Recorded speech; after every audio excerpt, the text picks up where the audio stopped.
They say blood is thicker than water, but sometimes, family can be the very knife that cuts you the deepest. For 7 long years, I lived without my parents' approval, without their calls, without their blessings. They had cast me aside like I was nothing more than a stain on their perfect image. And yet, when my sister's recklessness caught up with her, when her debt ballooned into something no sane person could handle, they came crawling back. Not with apologies. Not with remorse. But with demands. They wanted me to sell the very house I had worked tooth and nail to buy, just to clean up a mess I never made. This is not just a story about debt. It is a story about betrayal, choices, and the heavy price of family loyalty. I grew up in Lagos, Nigeria, in a family that prided itself on appearances.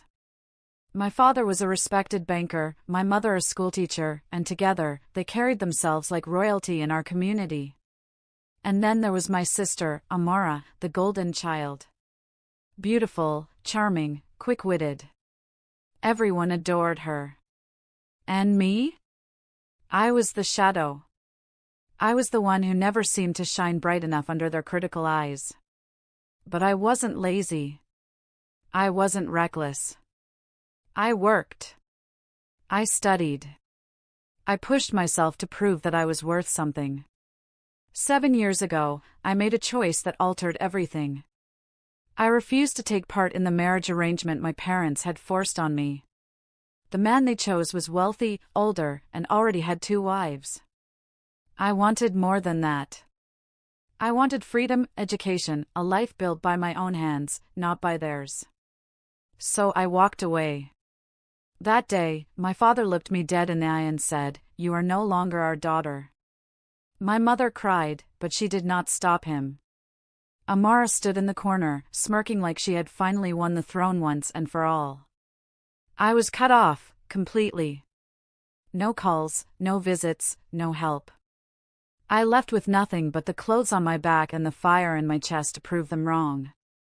For years, I struggled. I took on odd jobs, waitressing, tutoring, cleaning offices at night.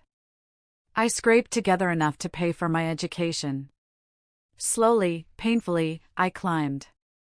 By the grace of God and sheer determination, I got into real estate. First as an agent, then, after saving every kobo I could, I bought my own small property. Then another. And finally, the pride of my life, my own house. A modest, 3-bedroom place in Suralere, not flashy, but mine. The walls carried my blood, sweat, and sleepless nights. It was proof that I could stand on my own without them. I hadn't heard from my parents in 7 years. Not a word. Until the night Amara's shadow came crashing onto my doorstep. It was a Thursday evening when the call came. I didn't recognize the number, but something in me made me pick it up. "Chidinma," the voice said. My father's voice. Cold, commanding, unchanged. "We need to talk. Urgently." For a moment, I couldn't breathe. The man who had exiled me was now speaking my name like nothing had happened. "What is it?" I asked, my voice sharper than I intended. "It's Amara," he said. She's in trouble." The next day, I met them. Against my better judgment, I drove to their house. Nothing had changed there. The big compound, the freshly painted walls, the air of superiority. Except this time, I entered as an outsider. My mother hugged me, tears streaming down her face. My father gave me a curt nod. And then there was Amara, sitting in the living room, her beauty dulled by stress, her hands trembling. She had gotten into debt. Not a small one. Not a loan of a few thousand naira. No. This was $300,000. $300,000. Money she borrowed from foreign investors, lured by some flashy business scheme that promised quick returns. Except the business had crumbled, and now, the creditors were circling. "They'll destroy her," my mother whispered. "They've given her deadlines. They're threatening court, even worse. You know how these things go." "Please, Chidinma," you're her sister. I looked at them, confused. And what exactly do you want me to do? My father leaned forward. His eyes locked on mine. Sell your house. Pay it off. Save your sister. The words hit me like a slap.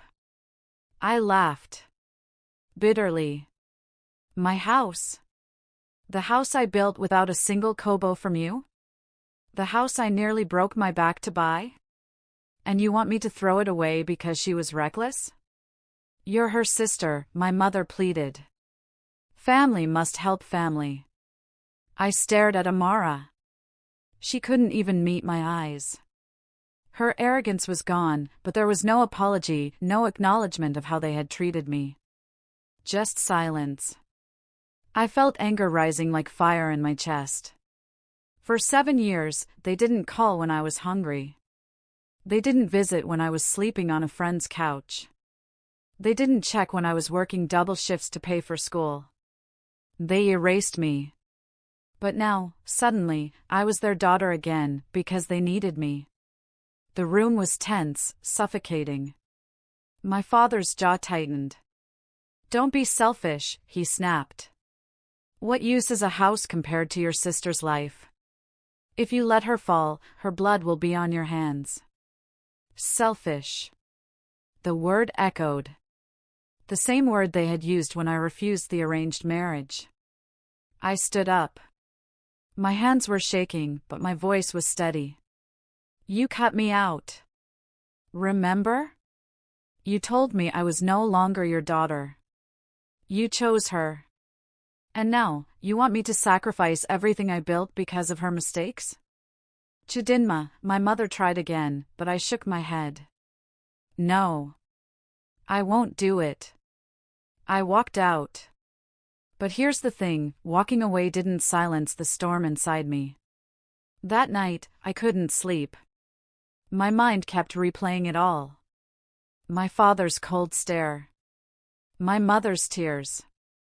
Amara's trembling hands. And beneath my anger, something else lingered.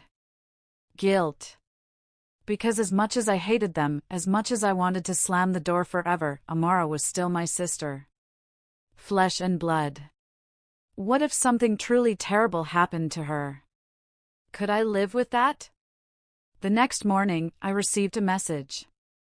A photo. It was Amara, standing outside a dingy office, flanked by 2 rough-looking men. The caption read, "She has 1 week." My stomach dropped. For the first time in 7 years, I was caught between 2 worlds. The one I had built with my own sweat, and the one that had abandoned me yet still claimed my blood. Should I risk everything to save the sister who had once smirked at my downfall? Or should I hold my ground, protect my life, and let her face the consequences of her choices? It was a choice that would haunt me. A choice that would test everything I thought I knew about loyalty, forgiveness, and survival. And little did I know, it was only the beginning. The photo of Amara haunted me. Her eyes, wide with fear, reminded me of a child who had finally realized the fire she had played with could actually burn. Those men looked dangerous, predators circling prey. I told myself it wasn't my problem. I told myself I had no responsibility toward her or our parents. But the human heart is complicated. You can bury old wounds, but the scar tissue still aches when pressed. For 2 days, I wrestled with my conscience. I went to work, showing houses to clients, smiling when necessary. But the guilt followed me like a shadow. Then came the call. Not from my father. Not from my mother. But from Amara herself. Her voice cracked through the phone, trembling and unsteady. Chi, please. I know I don't deserve your help. I know what I did back then. But I'm begging you. I'm begging you to save me. They're going to destroy me. I was silent, my chest heavy. It was the first time in my life that Amara had sounded broken. Not smug. Not superior. Just human. Why should I? I finally asked. My voice came out colder than I intended. Because you're the only one who can. That night, I drove aimlessly around the city, thinking. If I sold my house, I would have nothing left. All my years of sacrifice would vanish in one transaction. And the worst part? There was no guarantee they wouldn't come back for more. I thought about alternatives. Could I negotiate with her creditors? Could I raise part of the money somehow? But $300,000 wasn't a debt you could patch with side hustles. It was a monster, and Amara had fed it until it grew teeth. Still, something inside me wouldn't let me turn my back completely. So, I made a decision. Not to sell my house. Not to hand over my life's work. But to face the problem directly. The next morning, I arranged a meeting with one of the men who had threatened her. A middle-aged guy named Obina, with a face that carried the scars of a life lived on the edge. We met at a roadside bar, the air heavy with the smell of beer and smoke. "You're Amara's sister?" he asked, his eyes scanning me like a hawk. "Yes," I said firmly. "And I want to know what it will take to settle this." He chuckled darkly. 300,000. In dollars. Unless you've got it in that handbag, there's nothing to discuss. I don't have that kind of money, I admitted. But I do have something you should consider: public exposure. His smile faded. "I know people in the press," I continued. "You think you can harass her quietly, but if this goes public, your name will be everywhere. And not in a good way. Do you really want that kind of attention?" Obina's eyes narrowed. He wasn't used to women talking back, let alone threatening him. For a moment, I thought I had gone too far. But then, slowly, he leaned back and laughed. "You've got fire, I'll give you that." "Fine. I'll give your sister 2 more weeks. But if she doesn't pay, there will be no more talking." When I told Amara what I had done, she burst into tears. For the first time, she hugged me. Not out of arrogance, not to show off, but out of raw desperation. "Thank you," she whispered. But inside, I knew the storm wasn't over.